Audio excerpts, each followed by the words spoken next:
You ready, Madam District Manager? Yes. Okay, we are live. There's a little bit of delay for me, but we are live, Madam Chair. Okay, good evening, everyone. Hope everyone is having a good holiday season. For the Zoning and Land Use Committee, this is we have discussed this at length. This is the elimination of the zoning text amendment to eliminate sidewalks cafes from community review and to create new regulations which have not yet been created to make outdoor dining, street side dining permanent and to switch the control of that Department of City Planning and Consumer Affairs to the Department of Transportation. I think, Joe, there was a meeting, a Borough Board meeting yesterday, and I think Josephine has some slides from it. Yes, I could. Anybody have any questions? Jump in. Okay. Doris, I just want to recognize that Amanda Zenteno's here from the Fifth Avenue bid. So I see your name pop up there. I just want to mention we did invite our local merchants groups to attend, and of course they could view this later on. We're always here to talk, but this will also be posted on our YouTube channel. So I'm going to share the screen so I can just go over some slides that I think could break down where we're at.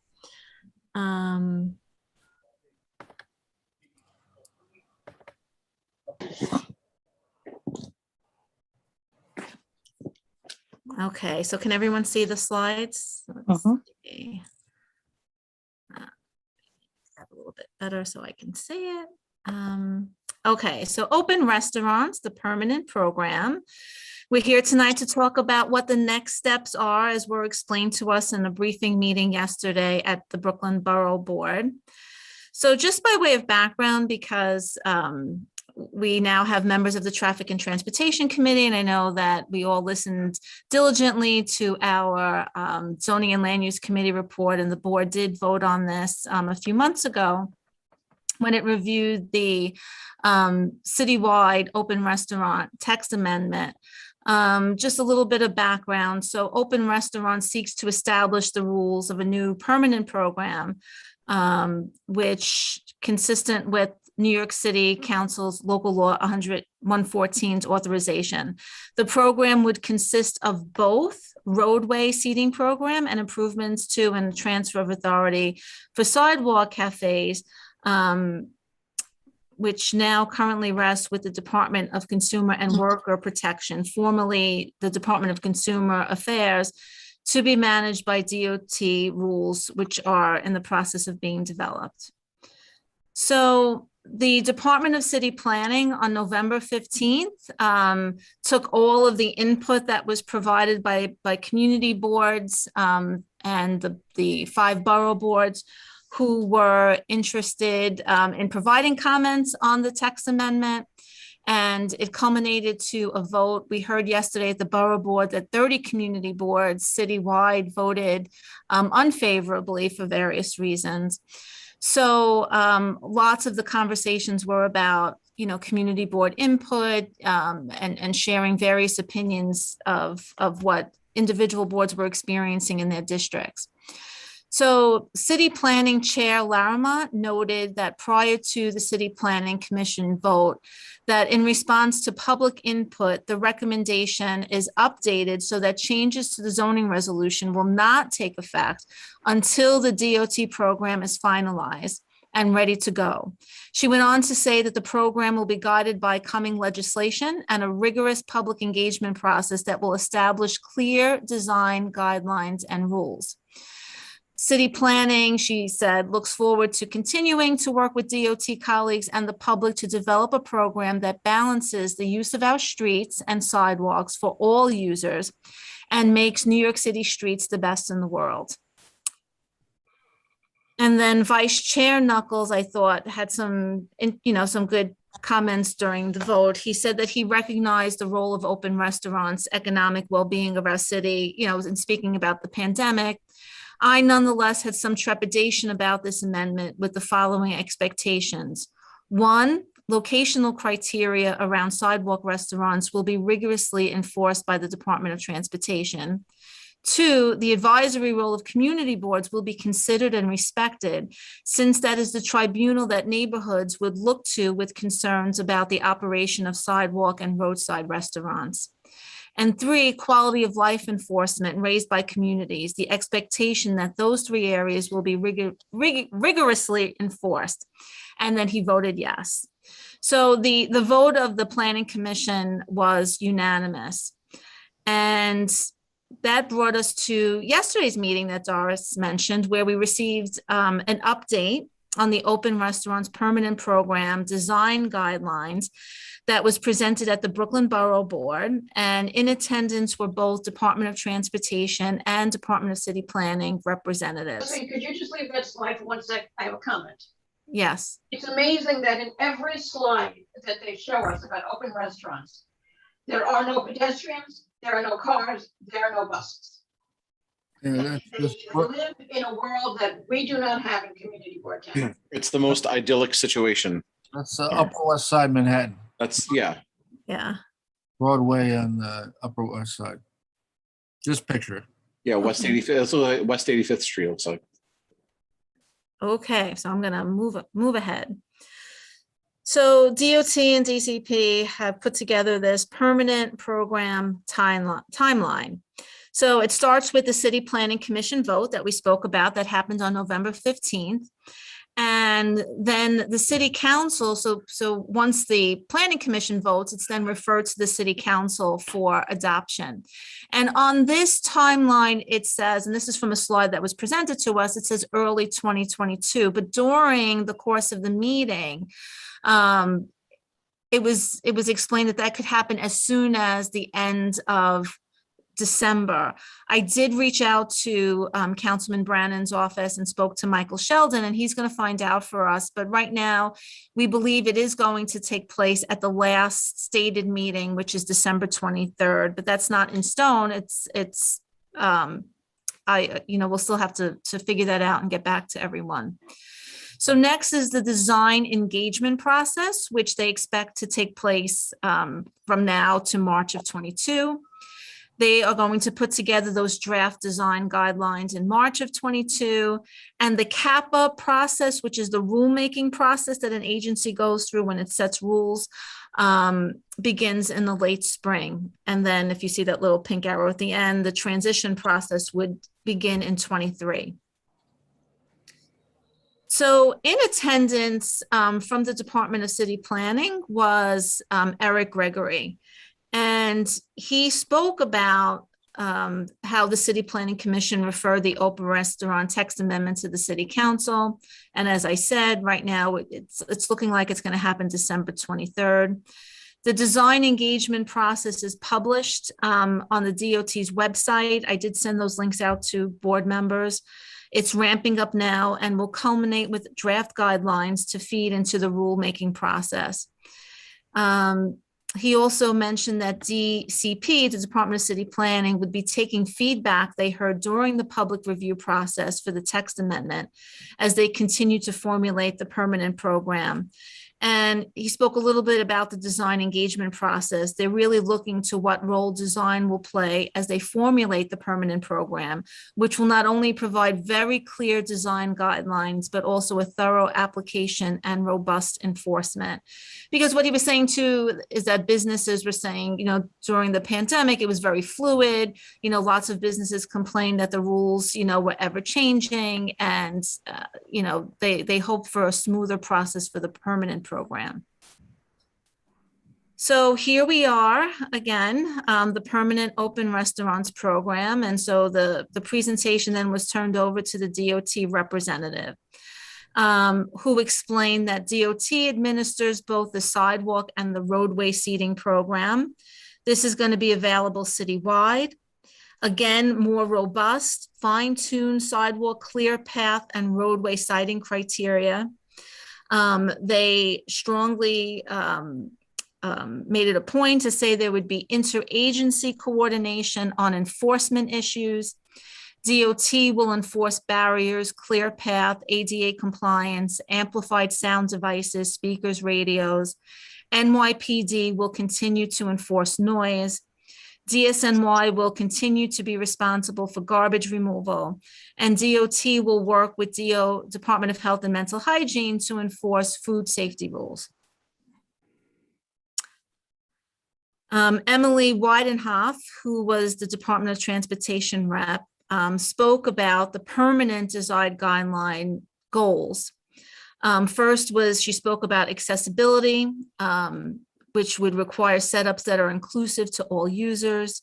Second is safety, to put safety first, providing access for emergency vehicles and ensuring that setups contribute to safe streets for all users. 3 was flexibility, to promote coordination between setups and the wide variety of activity on New York City streets, from emergency utility work to transportation planning to maintenance and sanitation. Next, she spoke about equity, to have inclusive parameters for all restaurants citywide to have an opportunity to participate. And then appearance and neighborhood context, to promote clean, attractive, and well-maintained setups that enhance the local community and work well in varying street and neighborhood contexts. So the conversation then, the presentation then led to the DOT's permanent design guidelines engagement.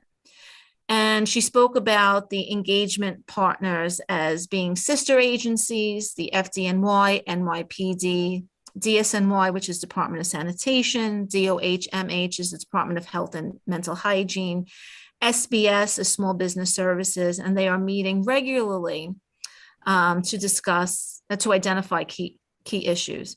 She also spoke about Alfresco NYC, which is a coalition of industry professionals, planning and accessibility advocates to collect best practices.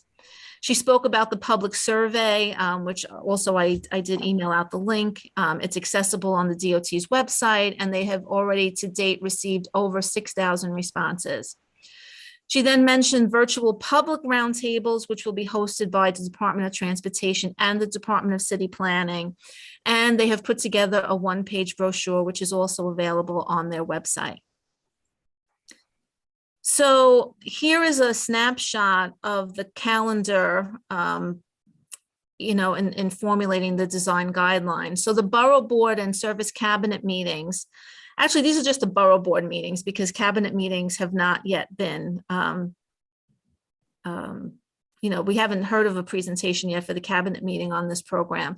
But the Brooklyn Borough Board did meet on Tuesday, December 7th, and we did have the presentation. I was in attendance. Doris Cruz and Lori Willis, our chair, attended the meeting.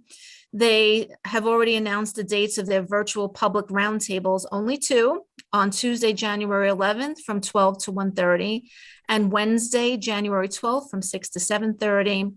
And then roughly their design guidelines, they expect the draft release to be sometime in March of 22, and an additional round of public engagement and updated guidelines released in the spring of 22. And that rulemaking process that I referred to earlier, again, would be the summer and fall of 22. So we're here tonight with 2 committees, our zoning and land use and traffic and transportation, to kind of review what the next steps are in this process. And to do that, I thought it might be helpful to just share with both committees a snapshot of what's actually taking place in terms of permit applications in Community Board 10. So we have a total of 194 permits for sidewalk and roadway use that our local businesses took advantage of applying during the height of the pandemic.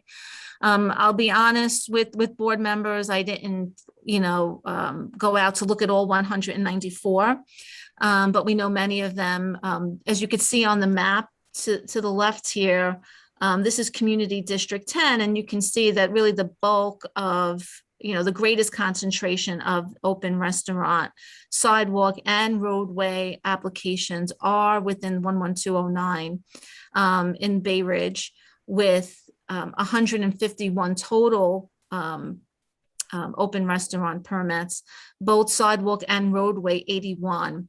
In Diker Heights, that's, far less with only 12, sidewalk and roadway, only 4.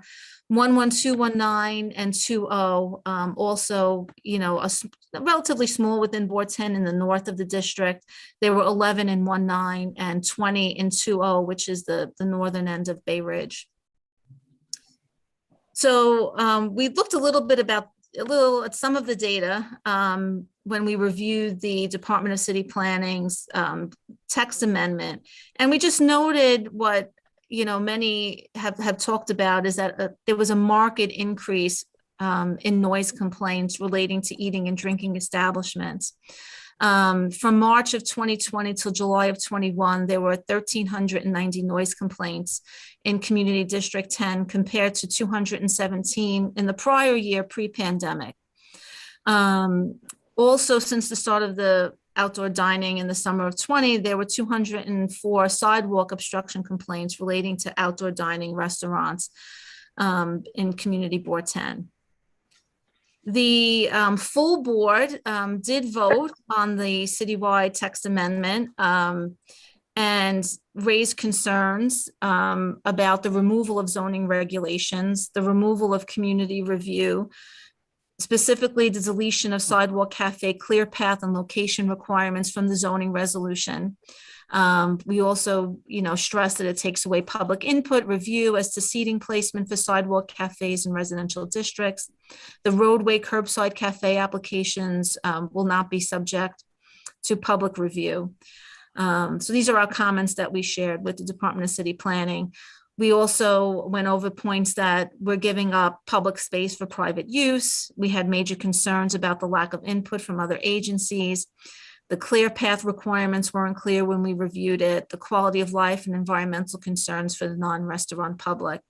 So they, some of these issues were spoken about during the Department of City Planning's review. And I have put together a collage of different sidewalk and roadway photos in CB10.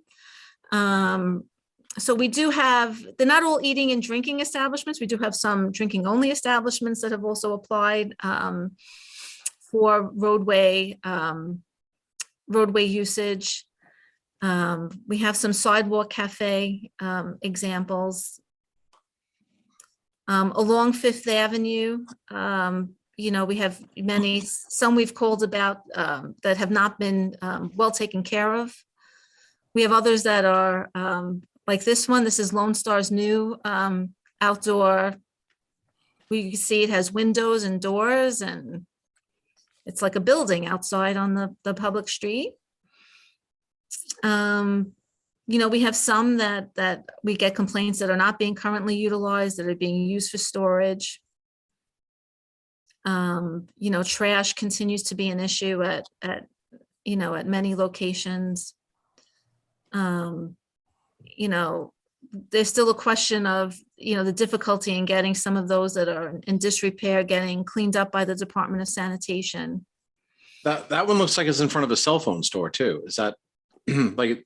Yeah, so this right, there's like a small little deli or, that's there. But under the current pandemic rules, you could place, with permission of your neighbor, you could place the outdoor dining in front of an establishment that's not directly in front of you. Oh, sure. Well, those stores, that cell phone store is like, yeah, give me $500 a month and you can have Right. my storefront. Yeah, Exactly. Right, Yeah. And in an early meeting with the presentation with DCP, they said that might be true in the new regulations also. Right.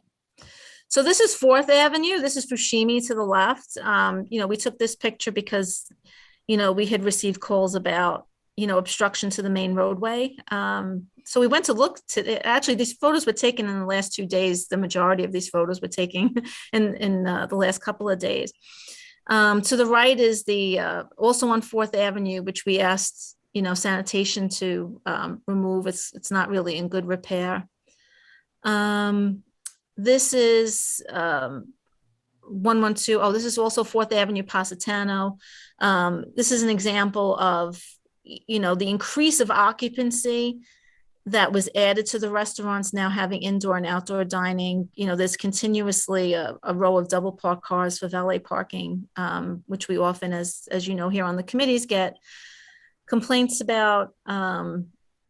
You know, these photos were taken when we were reviewing the City Planning Commission about in relation to complaints to the right about sidewalk obstruction and to the left about just the way, you know, vehicles park. A lot of cars do this T kind of parking next to the outdoor dining sheds at several of ours. I don't want to just, you know, point one out because this happens often at several of them. It seems like, you know, the crosswalks become additional parking. So Third Avenue, again, there's so many on Third Avenue. They're all very different. You know, some are done very nicely. Some have deteriorated over time. And again, the corners, you know, we get that often about the street sweeper can't get to the corners. You know, some are very elaborately decorated, as you could see. Some span like the entire block when you have multiple restaurants next to each other like this on Third Avenue, where you have, I think it's 5 storefronts, 1, 2, 3, 4, 5 in a row. Wow. And this is just a bird's eye view of a block that also has multiple, you know, roadway dining sheds. This is an example of a small cafe that's within the expanded overlay area that now has a sidewalk kind of shed. Yeah, sidewalk shed. That sidewalk shed. Yes, a sidewalk shed and tables. Sidewalk shed is, Yeah, a little different. no, that sidewalk shed is for protection. Yes. So the borough board feedback, I thought I would just share some of the questions, and I know Doris, you know, could add a little bit more. I highlighted some questions that I thought were pretty important that kind of summarize a lot of, you know, of the discussion at yesterday's meeting. So CB12 had asked the question, since this looks like it's being pushed forward, regardless of the Brooklyn board did not support moving forward, is there any way community boards will have a say, local elected officials' offices and CBs, you know, can have a say when a restaurant applies for an open restaurant permit? And the answer from DOT was community board input has been a huge issue that we have heard from folks across the city as part of the emergency program. And we are actively thinking about the community board input in the process piece of this, and we will be addressing moving it forward. And then someone else from DOT, he followed up and said, will DOT commit that there will be some type of input? And Julia did say, as we go forward, it will not be self-certification. CBs will have a say in the acceptance of restaurants, but really didn't elaborate what that would look like. It was asked, will it be advisory or real input? It's helpful to hear from community boards that they would like more of a say. And Richard Bierak said it's critical when the design process goes through to share with the agencies what are good examples and what are bad examples of what we're experiencing in our districts. You know, we should feel free to share that. Our chair, Lori Willis, asked some good questions. She asked, when do you plan on giving community boards an update so we can get input back to you? Do you have a timeline the next time you will be presenting on rulemaking? So DOT reiterated that March of 22, the draft design guidelines there will be a public process, and then rulemaking will begin in the summer. The plan for the next few months is to come up with these guidelines. The plan until March is to come up with, you know, guidelines. So DOT is encouraging community boards to invite folks to the public roundtable in January. Those 2 dates I mentioned earlier, January 11th and 12th. Additionally, she added that right now it's an open feedback session. There are several ways you can give feedback: the survey, the roundtable. And then she mentioned if we had consolidated feedback that we could provide this input into the design guidelines, and they can be sent to the Brooklyn Borough Commissioner's office. So Lori followed up with a question about Al Fresco NYC, which is a project of the Regional Planning Association. And her question was, to my understanding, they did other presentations to the Borough Board that Al Fresco is an individual nonprofit. What is their share of input into this project? And DOT responded that Al Fresco NYC has had conversations with larger sets of stakeholders, transportation advocates, accessibility advocates. They've had a series of virtual discussions, and that they are another layer of input. So I don't know, I just happened to do a little bit of research on Al Fresco NYC. They are funded by the New York Community Trust. And they had a contest, when you Google them online, for the best outdoor dining structures and open streets in New York City. So I thought I would share the winners. They were not in Brooklyn, but one was in Chinatown, as you can see the middle picture. And then to the right was the award winner, Blend in Astoria, with their outdoor, what their outdoor shed looked like. So those were the slides I put together. And, you know, moving now, I guess the next step is going to be our committee discussion and formulating what type of feedback, if any, we're going to share at this stage of the game. So Doris, I turn it back over to you. Okay.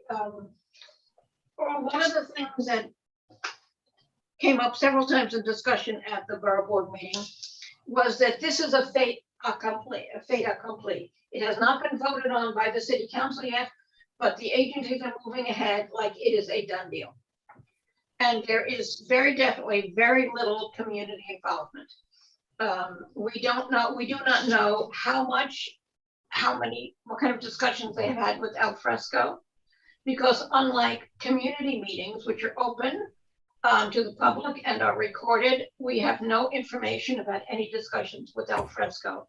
And they are, I think you can see from their design contest that they are advocates. They're not a neutral party. One of my things that keeps coming up when I look at their presentation, I see their timeline, but I don't see any timeline on training, on expanding DOT agents and training them for this. And at what hours will they be available? And I think that's a very important issue for our community. And the way the community discussions are designed by DCP and DOT, they control the narrative. And there were many, many questions asked at the meeting that were not addressed. And they, some will get back to you, and some were pretty much just ignored. So I have those concerns about the project, the process. I'm just looking. Community Board 12 asked, will local boards and officials have any input? And they're thinking about it.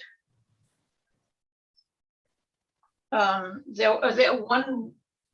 question was, will the Department of Buildings be involved to look at the integrity of these structures? And there was no answer to that question.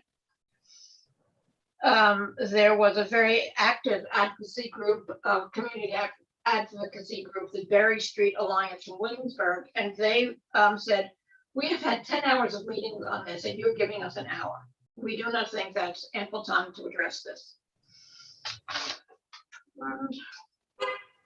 That is true. There seemed to be genuine upsetment by some of the advocates that were on the meeting yesterday, that they felt that 2 roundtable meetings were not sufficient for public input about what individual, because we're all different communities, we all have different needs. And even as far as businesses, we heard over and over again that the guidelines weren't clear. There was a lot of confusion. And everyone with the same sentiment that 2 roundtable conversations didn't appear adequate. But nonetheless, that's the process that they have established, and they seem to be at the helm here. And again, we don't know how many conversations and what conversations they've had with Al Fresco New York. So there were concerns that there are no positive and concrete solutions to the noise complaints that exist and will continue to exist. And one question I have, they talk about equity for all restaurants. And how can you have equity for all restaurants when some have bus stops, some have fire hydrants, and how do you address that? And as we said, as this committee said early on, that you're only helping one type of business. All businesses have suffered, and there is no program to help them. So this seems incredibly biased. So that's pretty much my sum of it. Anne has a question? Yes, Anne. We've been in this situation many times before where we're asked to comment, roundtable, have feedback about what is basically a faulty concept, in my opinion. And the more we get to talk about the hours or the construction or the noise, there are aspects of an unsatisfactory concept. To me, and the pictures that were shown by city planning were seasonal, outdoor, highway establishments, not roofed, not enclosed. And I can see that as a favorable situation, but the closed shacks that we are experiencing and will continue to deteriorate is just a faulty concept. I think open restaurants, to me, would be a loosening and expansion of sidewalk cafe, and perhaps, as I just said, a seasonal in the street. But that's it. So I don't know how I can comment on a concept I disagree with. And I'm infuriated. Really, it definitely feels like something being shoved down our throats. That was, I would say that was a strong feeling at the Borough Board meeting. So, yes, Steve. Yeah, I just want to go along with what Ann was saying, is that the whole thing seems like, okay, it's done. We're going to be doing this whether you like it or not. And it occurs to me that generally in ordinary times, we prepare for emergencies. In this case, we have an emergency and we're preparing for ordinary times. It's like everything is just completely backwards. And frankly, what they've done to say that we can have input, it all seems to be pure nonsense, because anything that we say, it's like, well, we're doing it, we're doing it. It's only being done to give us the illusion of input, not real input. One other thing I wanted to point out is that I noticed that they had said that the DOT is going to enforce sound, but the NYPD is going to enforce noise. What's the difference? I'm trying to understand, well, who's involved here. I mean, I've never seen a DOT person out here in the middle of night in my entire life. I don't know what they know about restaurants. I don't think they know anything about restaurants and bars. That's not their thing. It's never been anything. They give out parking tickets occasionally, from what I can tell. The whole thing is just so completely absurd. When you look at those pictures that you're showing of our community, that it looks more like a train wreck than it does like something that would be inviting when you have people coming from far and abroad and you're saying, listen, we'd like you to come to our community. These things are built out of pallets that they got from someplace. They're all falling down.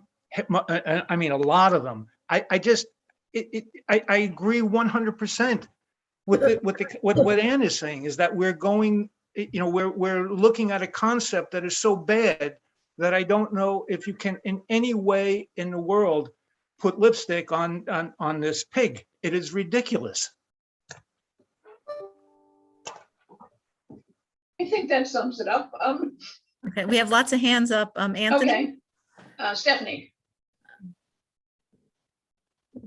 Unmute, you need to unmute. I just wanted to also concur with Ann and Steve, but I had listened to the City Planning Commission. I guess it was the November meeting where the vice chair says that he will consider and respect the advisory role of the community boards. Does that also include a flat out rejection of this plan, particularly the roadway cafes? Are we able to do that?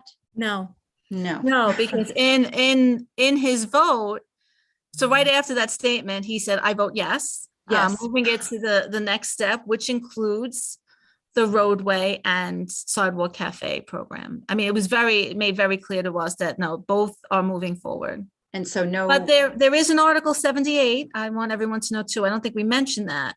A group in Manhattan of residents filed an Article 78 saying that there should have been an environmental review.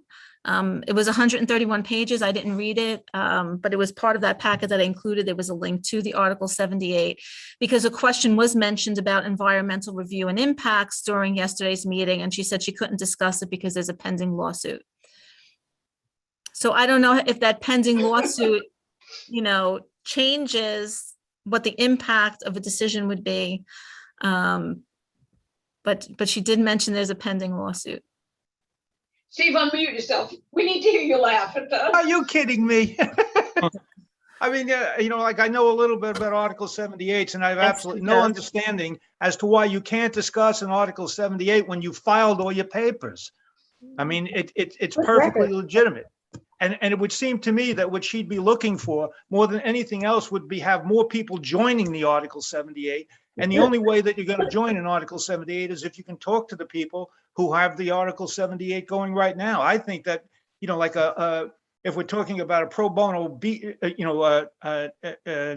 brief of some kind in here, that would certainly be something I'd like to see all the community boards do to let the judge know that what a turkey this whole thing is, and that you have the one people that are starting it. I mean, I'd like to get the papers and see, should we do something about that? Can we do something about that? Who's doing it? Yeah. So the group that filed the Article 78 are a group of residents. A coalition looks like to me of block associations of people who have lived in Manhattan for decades, who, whose quality of life has been turned upside down. I mean, I was just reading some of the passages. It was the Department of Transportation that wouldn't even discuss environmental impacts because of the Article 78. But I do think that I'll resend it tomorrow to everyone so you could take a look at the Article 78 because many people did mention it. They felt that was a positive development and happy to see that a community got together to file that. Forgive me, I haven't seen it yet. I would love to see it. I will send it to you. And I think maybe we should, after you read it, I'd like to, have a discussion with you if maybe we should sign on to it Okay. I'd like to see what it says and what their arguments are. Right. And who it is. Is it real? I mean, who's the guys that are doing the work? Are they real 78 people and stuff like that? Okay. Anyway. Okay. Judy, right. You were next. Okay, thank you. I agree with everything that's been said.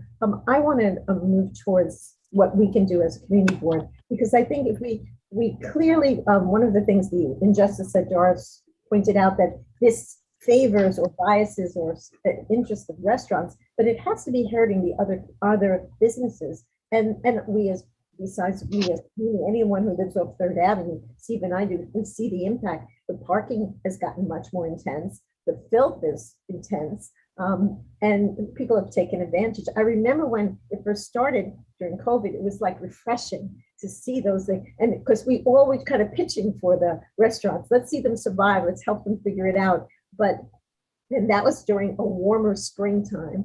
But it doesn't work any longer. It's deteriorated. So both there's the issue of maintenance that they've given a privilege and they haven't lived up to the privilege, and they need to, so the restaurants need to know our displeasure. And the second is, can we mobilize the other businesses that are actively suffered because of this ugliness and lack of parking, and you can't walk down certain streets. So I think we have to mobilize, and that's what I'd like to focus on. Whether it's the Article 78 or we do our own action, or we do outreach individually to the restaurants and say, this is not acceptable. You got to clean your act up because you're going to lose your privilege. Thank you. Diane. I also want to echo my agreement with all the previous comments.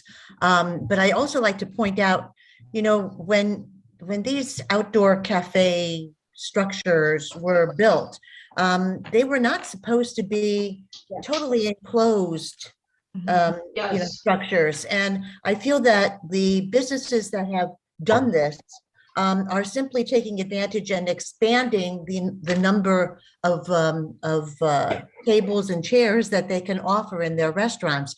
When I walk by and I see, doors going into individual tables, etc., I just wonder, what is the purpose? Why not just go inside and eat if you're going to be in an all enclosed structure? And so, I wonder if we need to be focusing on those structures and those that are in the curb, Yes. ones that are on the sidewalk, that are nicely done and maintained, etc. You want to be able to provide an option for those people who don't feel comfortable eating indoors. But I just feel that some of the restaurants have taken advantage and, taken over the curb space, making individual, totally enclosed structures. I think that they've missed the boat, and we've missed the boat with not being able to tell them that they can't do that. So. And I read a restaurant in Soho, which has a corner space with the additional sidewalk they've had to almost double their staff to handle it. I think Anthony? Hey, so yeah, to echo, obviously we're all kind of saying the same thing, and I couldn't agree more with what everyone's saying. When this first started, it was a breath of fresh air. It was wonderful to see people using it. It was great to see, we were helping the restaurants, but now the restaurants are packed and these outdoor spaces are now packed too. And, I worry, I think I saw on the news, one just collapsed in Manhattan just a few days ago. Yeah. What are the proposed guidelines for these things? What are the ones that are already erected going to be grandfathered in, so that you will have these, what are basically restaurant extensions enclosed on all sides? Like Diane was saying, like, are they going to be grandfathered in? Is that okay? What can we do to help, look, I don't think it should happen at all. But if if it's being forced on us, what can we do? The ones that were being shown, as Doris said, in the pamphlets are, these idyllic outdoor, beautiful summer, sun shining outdoor spaces. That's not what's being built. Those are not the structures that are being built. They're just extending the square footage of their restaurants. And now, even more so, if they're going to include some sort of clause where the store that's not a restaurant next to the restaurant can charge the restaurant to take their outdoor space, this is going to become highly lucrative to these other restaurants. And I wouldn't be surprised, all of a sudden I have a listing for the sidewalk space of a non-restaurant, I don't know, sidewalk air rights, it's an air rights type of thing. So this is just, it's a turkey. Steve, I couldn't agree with you more. It's a turkey. There are so many ways this thing goes sideways. It may have already gone sideways. Whatever we can do to stop it or limit it, I am certainly on board for. It was great in the beginning, and it helped save a lot of good businesses. I applaud it for that. But I think it reached a peak, and now, we have to say goodbye for now. Hopefully we never have to do this again, because, pandemic. So that's my piece. Again, I agree with everything that everyone's saying.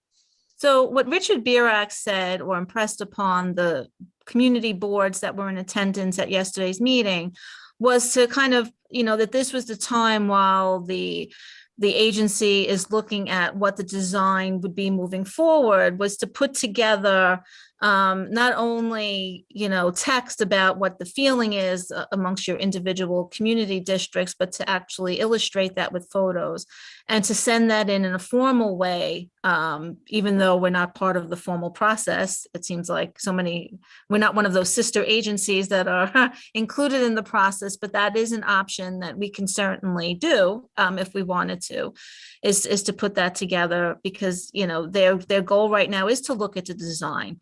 And these are all the existing ones can be as they are, it seems, until the end of 22.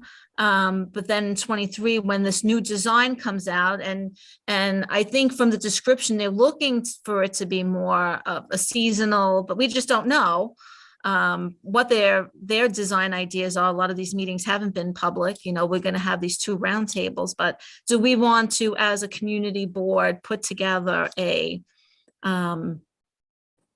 letter to the commissioner saying this is what, these are examples of what has not worked in Community District 10, and these are all our design concerns. I don't know if there's a value to that. I think it's a valuable thing to do. I was gonna say something else. But if the restaurants are thriving and they're back to business, then none of these things are really necessary anymore. I mean, I'm just going to be like sort of brutally honest. Like, if the restaurants are back and people are there and they're inside and they're enjoying themselves, then why are we doing, 5, 6, 7 storefront long outdoor spaces that are just at this point kind of they're just bonus tables? And DOT's response to that is because the city council adopted a legislative action that said that they are creating a permanent outdoor program, and that these steps were in line with abiding by that local law. But they haven't done the final vote. They haven't done a final vote, no. And I think it's important that we resend our concerns to our councilman, that he fully understand the discussions we have had and our concerns. And when we talk about the quality of this, Anne brought this up early on, that there is no building department involvement here. And that was also brought up at the borough meeting, and that question did not get an answer. And Barbara, you're next. Yeah, there are a number of also issues regarding the use of propane heaters. And that was brought up as not being allowed. And many of these places do have the propane heaters. And a number of these sheds are being used for storage. They're not even being used as restaurants. And I can give you the names of some of them on 3rd Avenue. They're just up there and they store extra chairs, tables, etc. The whole thing is a farce. And it seems the DOT can't even deal with parking and bus stops. And they're going to supervise this? Okay, I want to double check. Steve, is your hand up again? No, no more. Okay, Yes. and your hand is up Yes, again. no, it is up. Oh, okay, I apologize. You are fast enough, Steve. No, I'm just saying that I think that what we're looking at here is I'm hearing anger. I'm angry. I'm angry at what Yes. Barbara is saying. You go down there and these things just look terrible. And it just seems to me that if we're going to participate in this process, in a bad process, okay, we're participating in what is a bad process to enable a bad concept, right? The whole thing is going to collapse of its own weight at some point, but we're not going to be able to get rid of it. It's going to be a constant problem. It just seems to me that the people with the Article 78 have the right idea, right? That they've got to go to court. They've got to start really like protesting. I think that, quite frankly, I'd like to see everybody, including the community board, go out there in front of one of the real bad examples, okay, that we're talking about right now, and start a protest and say, this cannot stand. I mean, it is just awful walking down there. This does not look like Bay Ridge. It doesn't look like what we knew. It is not like what most all the communities knew before the pandemic. And like I'm saying, it's being driven by an emergency situation. We're saying, okay, we're going to keep this emergency process in place for all time. It makes no sense. What they should do, I mean, oddly enough, I think they can do it well, but they've got to get rid of the whole thing they have right now. They've got to just scrap it and say, let's start from, from what we had and build it from there. What they're trying to do is it's like building a skyscraper from the top down. It makes no sense. Sorry. Thank you. Okay. Anne? Yeah, Then I have a Judy. question. Yeah. Does our incoming mayor look at this proposal as favorably as our outgoing mayor? I believe Does so. anybody? I believe so. I think so. I can't say that for sure, but, And again, I have concerns about us issuing statements about particulars of what we object to and the building department and the structural stability, because again, it's commenting on a bad concept, as we've said, not to be repetitive. Exactly. okay. I see Judy, Stephanie, and Jane. I And don't think, Diane, okay. Oh, no, Judy, Stephanie. I will Jane. leave my position to Larry because he hasn't spoken yet, and I'll sit. Oh, I'm sorry, I didn't see you, Larry. No, as far as enforcement, it looks, did they mention that who was going to do this, or are we going to have brownies again? Remember when DOT had enforced the parking and traffic regulations? No, There they has been no discussion No of discussion. Almost like, how DOT will enforce it. isn't Will that they gonna have increased staff? Will they have regulations? Not one discussion. Oh. The Department of Sanitation has their own enforcement agency, and it's like we're going to have a DOT police. Well, as I said, we'll have the brownies back again. We need to have At 3 in the morning? No, so right, so the frustration, I mean, sitting in my seat, getting complaints on specifically noise, because noise is at the top, seconded, I would say, by, vermin and which really wasn't, we didn't even talk about vermin and the rat problem that we're experiencing in many parts of our district. But as far as noise, listen, we have close to 200 of these, and we really only have a handful of locations that have completely, I would say, destroyed the quality of life of many families in our community. And the police response has not been what it should be. Or maybe it can't be because of the complexity of not having the resources to go out to respond, not having the knowledge of what the rules and regulations are. I've said this before, the police department, is kind of in a position where they're building relationships with their bars and restaurants because they want to keep everyone safe, and they're also tasked with enforcement. And what we've seen in some of these locations is they'll go out, they'll turn the music down. As soon as the officer leaves, they'll blast it right back up. So noise and amplification of music at certain locations has been a problem. And without having enforcement available, as Steve said, at 3 in the morning, we all have to live together, and we're in a residential community, and we need to make sure that we advocate for those neighbors who have really had a tough time in many parts of the district. In discussions with Josephine since our roundtable yesterday,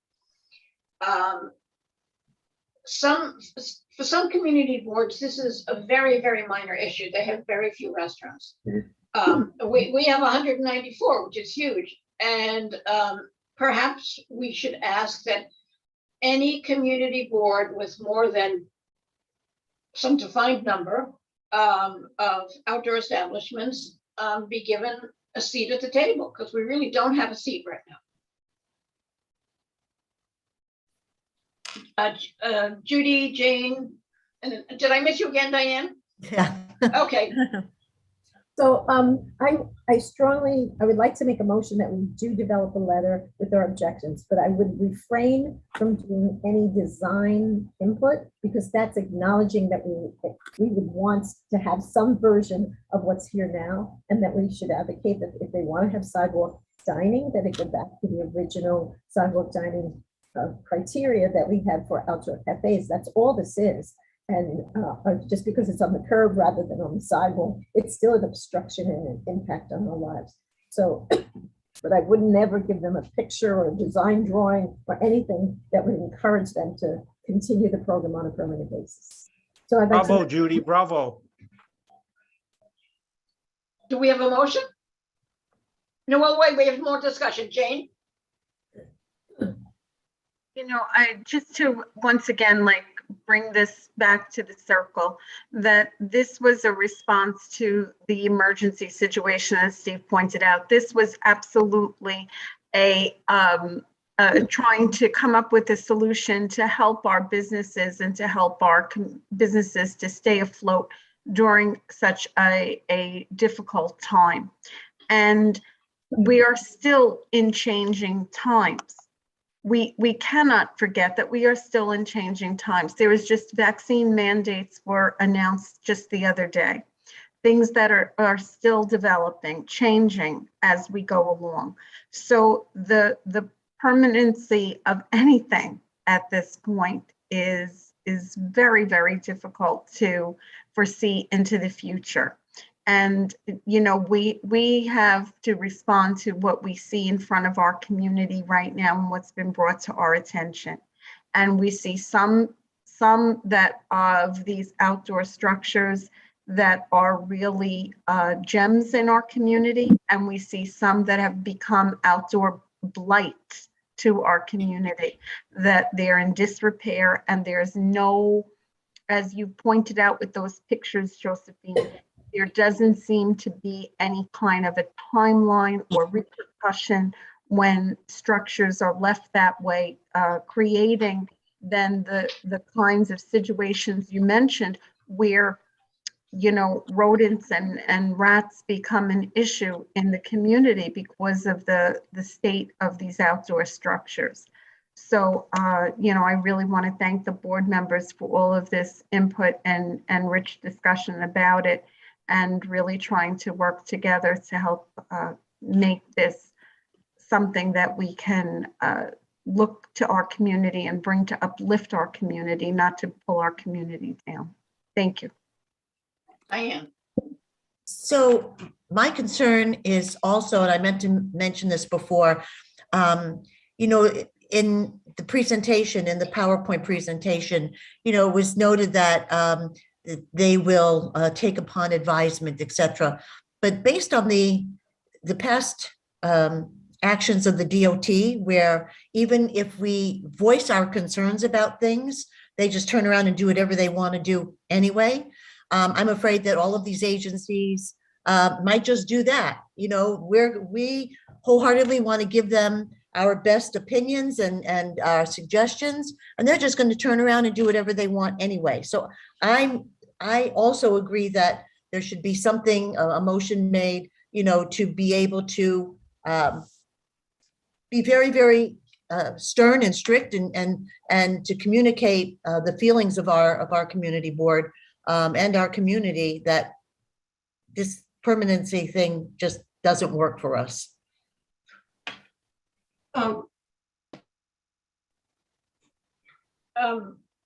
And then Carmen. Maybe an approach for the letter might be to cherry pick some pieces that we think we could live with, i.e. Seasonal, non-roofed, those umbrella ones that we saw on the west side. Maybe an expansion of sidewalk cafe regulations that have a little more leeway. Maybe we should just pick some things that we think we could live with. These are here are the things that we think safely, effectively, and respectfully advance the concept of enlivening the street. We think that these things could enliven the street, rather than commenting on the nature of the shed. Does that make sense? Mhm. Carmen. And then Auntie, you still have your hand up, right? Okay. Anthony, Carmen, go ahead. Carmen, you're on mute. You're on mute, Carmen. Now? Yes. Yes. Okay. The one thing about this board is that I've always admire is they look at everything from every possible angle.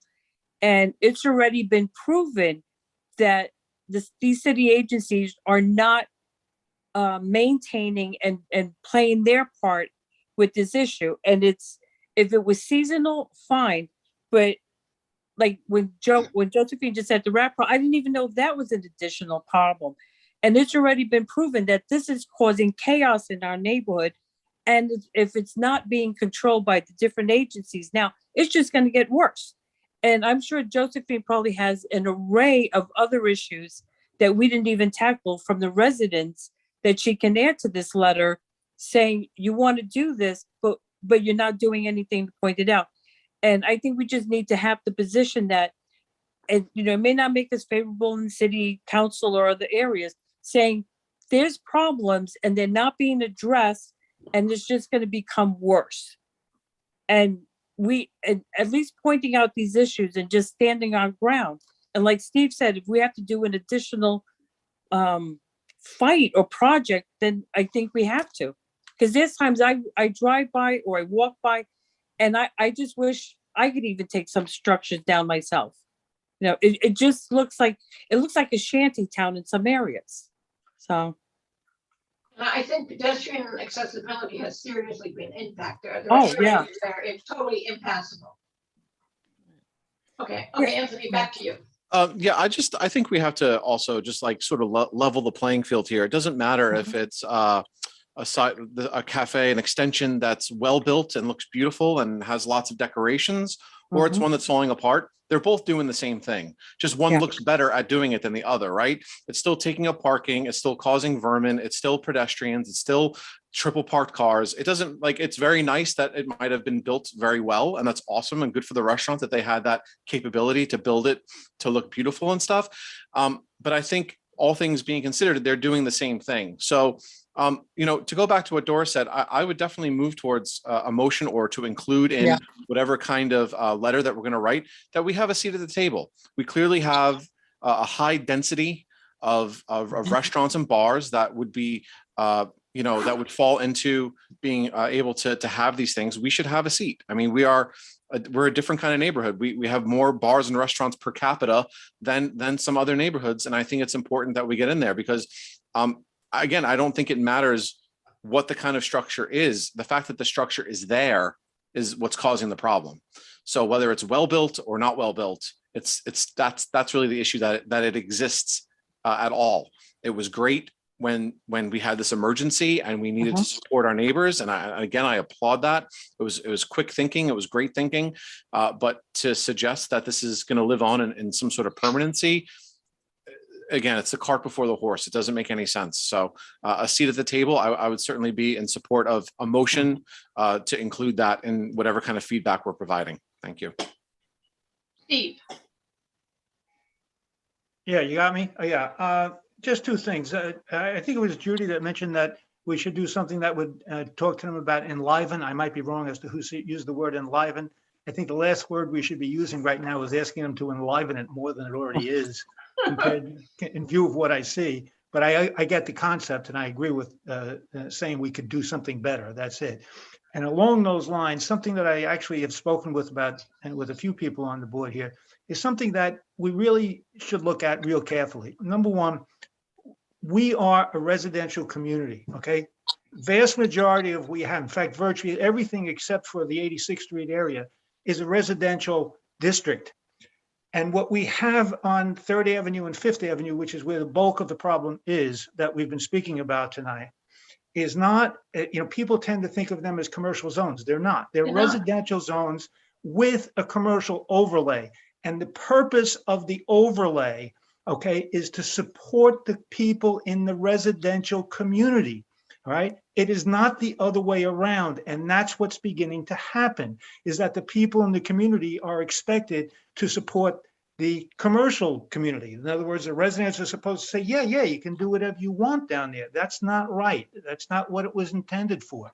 And I think if we, as a community, approached it that way and said, look, what you're doing, remind them that these are residential districts, okay? They are not commercial districts. There's an overlay that allows these things to be there for the purpose of supporting us, and it's not supposed to work the other way around. Now, that's completely different than a commercial district like 86th Street or most of Manhattan, all right, where they are commercial districts. And God love them if they want to put those all over Manhattan and other areas that are similar to that, even downtown Brooklyn, that kind of a thing. I don't have a problem with that if it's a commercial district, but these are not commercial districts. And you know, you don't get a lot of people complaining about a lot of noise in Manhattan because it comes with the territory, is what they say. Even if there are people who live there, they're insulated in such a way that they don't have that problem. Our type of a community does have this kind of problem and can't give into it. So it just seems to me that we can use that very argument there, that it is explicitly a residential community with these overlays to support the residents. This is not supporting the rest of the residents in any way, shape, or form. Thank you. Excellent point, thank you. Mhm. And I would just like to add, in an early Department of City Planning meeting, they said that no real estate is off the table. And there are areas where there are cafes in residential districts. They didn't say with commercial overlays. They are existing on residential streets. And they will be considered individually when they do these regulations. So that possibility still exists. So, but I think we've pretty much covered the gamut. Anthony, I'm going to make you last. Or is your hand up again? Nope. Okay. So I think I see two motions, or maybe it's one motion. Judy says a letter with all of our objections. Mhm. And most important that we emphasize what Steve has just very clearly stated, that are a residential district with commercial overlays. And this has a very serious impact on the quality of life. But anybody want to pull together a motion?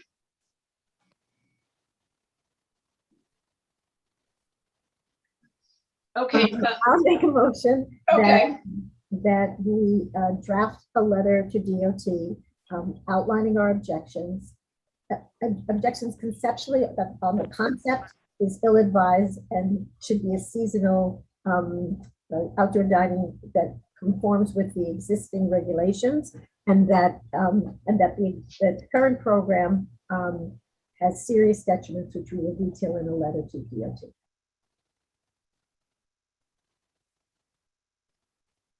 Friendly amendments? Yeah, and I think too, adding, Anne had mentioned, perhaps, speaking about some of the, seasonal nature, maybe focusing and highlighting some of the, I would like making to a be, permanent program with non-permanent features, I guess that we want to make it clear that this was an emergency approach, and that to make it permanent, it has to be, we need a seat at the table to create something that will work for our exactly. That's it, Judy. our That's it, residents. Judy. Mhm. could you repeat that? That this, the current approach was an emergency approach to a crisis. If they're going to make it a permanent program, that we want a seat at the table so that they can acknowledge both the impact on the residential nature of our community that has these commercial overlays, and that we have serious objections to the current program as structured, and these are the reasons why. That's great. That's the right way to do it. Everybody Good. write it down. Mhm. This is We can video. listen to it tomorrow. We will have it. Okay, good. I would just like to make a comment, say, well, we support the seasonality. I think we should be cautious about that Yes. and just say that Community Board 10 has never disallowed a sidewalk cafe. Mhm. And, Under the existing rules. Under the under existing. the existing rules, right? Rules worked for us. Why do we have to, why can't they do it under the existing rules? So we have a Larry motion. Larry has his hand raised. Okay, Larry. This letter's going to DOT and city planning? 'Cause Oh, it- yes, and our elected officials. Okay, and it involves the zoning resolution, right? Yes. Change of, okay. Should it go to DOE too, the environmental, because of the rats or no? No, it's DOT and DCP are the two agencies that are. Thank you. So can we close the discussion and vote? Yep. Oh, I have the polling feature. Oh, wonderful. No, I'm sorry. Could you just the motion one more time? I had to step away. I'm so sorry. I might have missed what the motion was. I don't think I can repeat it again. Well, okay. Have to look at, she's gonna have to read it off We'll the, get it from the tape tomorrow and send it to you. Thank you.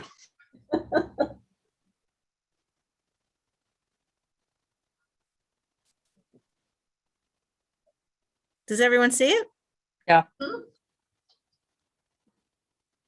Basically, Anthony, it's writing a letter to DOT and DCP, essentially stating that, we would like a seat at the table, moving forward. Say no more. You got me. Thank you. Okay. I wasn't being hard, Anthony, I just couldn't. But No, it's okay. It's okay. I know. It's okay. You won me over. It's all good.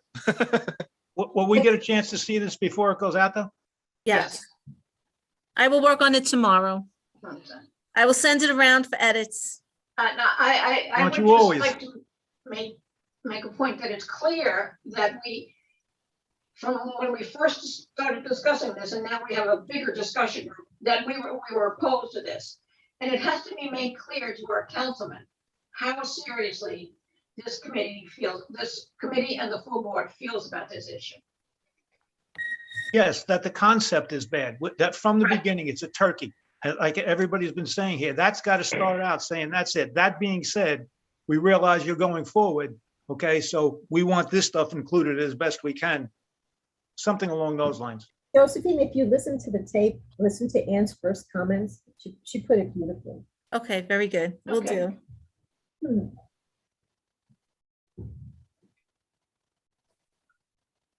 So, that's it, right? That's it. That's it. Thank you all. Is there a motion to Do I have adjourn? a motion to adjourn? Motion. Motion to vote. I'll Vote to second. vote. Okay. All right. Thank you, everyone. Everybody. Okay, Nice. motion together and out to